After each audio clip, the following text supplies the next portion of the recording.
नमस्कार मित्रांनो, iconic info मराठीमध्ये तुमचे स्वागत आहे. आज आपण पाहणार आहोत कोकणातील दशावतारी नाटक. कोकणात सणांच्या निमित्ताने काही प्रोग्राम ठेवण्यात येतात. त्या प्रोग्राममध्ये दशावतारी नाटक हे ठेवण्यात येते. तुम्हाला जर दशावतारी नाटक आवडले तर लाईक अँड शेअर करायला विसरू नका. चला तर पाहूया.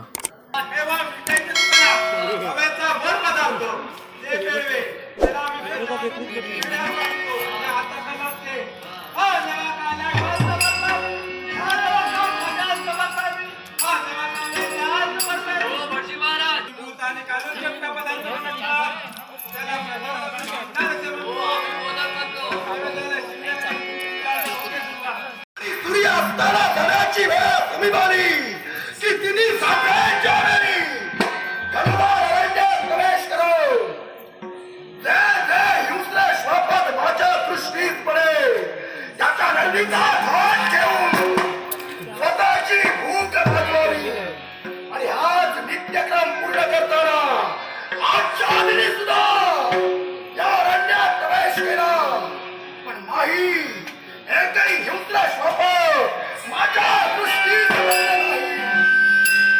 हे तर अरण्याचा त्याग करणार, समोर दिसणाऱ्या राज्यात प्रवेश करो. या राज्यातील माणसांचा सेवा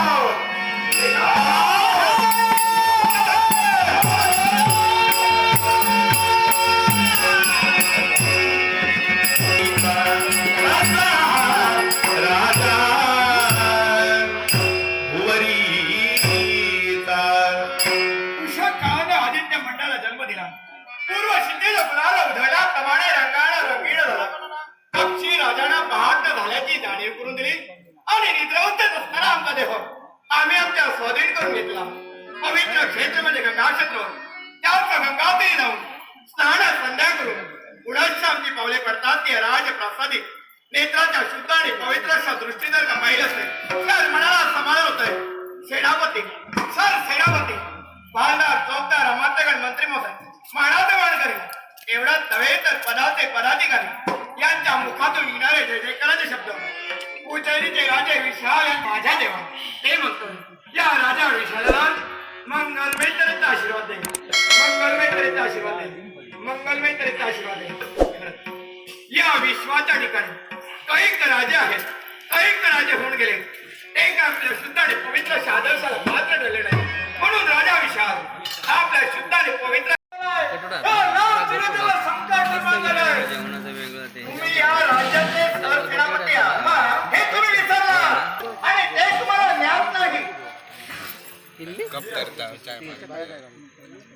नाराज मावळीच्या मुखातून निघणारे शब्द की राजा ढोकळासीच जागव तू या राजकारणाचा समाज करतो स्वतःच्या स्वार्थासाठी.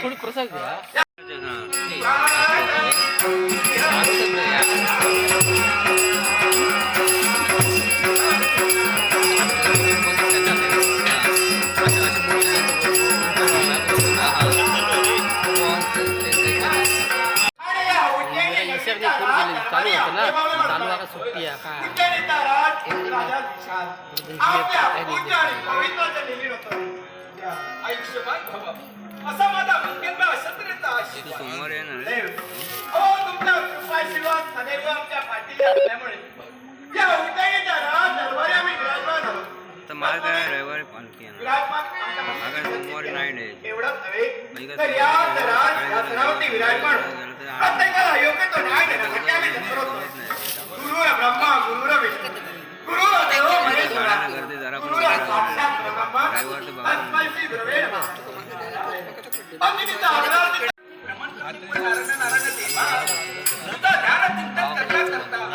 आज या उज्जैन नगरीपर्यंत माझा येणार नाही. उज्जैन नगरीचा राज करता विशाल याच्या राज दरबारात आल्याची जाणीव व्हायला पाहिजे. तुझ्या नावाची लष्कर देऊन सन्मान दृष्टांचा संवाद एवढंच नव्हे तर यात माझ्या उज्जैनी नगरीवरती संकट निर्माण झालं असेल ना तर ते संकट कोणत्या रीतीने दूर करावं हा एक विचार माझ्यामुळे होतोय. सात्विक धार्मिक परंपरा राजकर्ता जनतेला तू न्याय देतोय परंतु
उघडायला पडतो कसा कसा आराम सैताना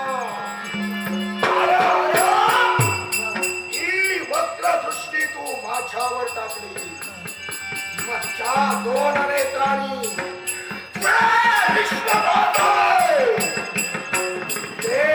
तुझे दोन्ही नेत्र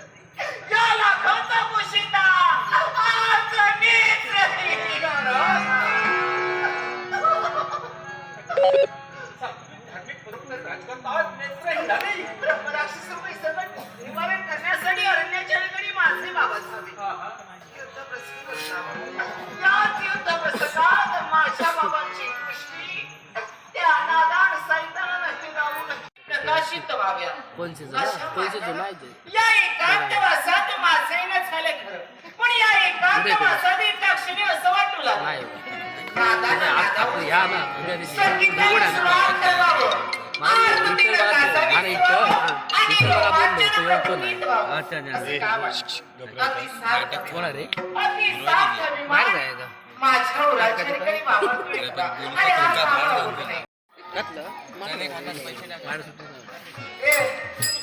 हात जाऊ नको काय झालंय काय काही झालं नाही रागाचा पारा असा वाढलाय.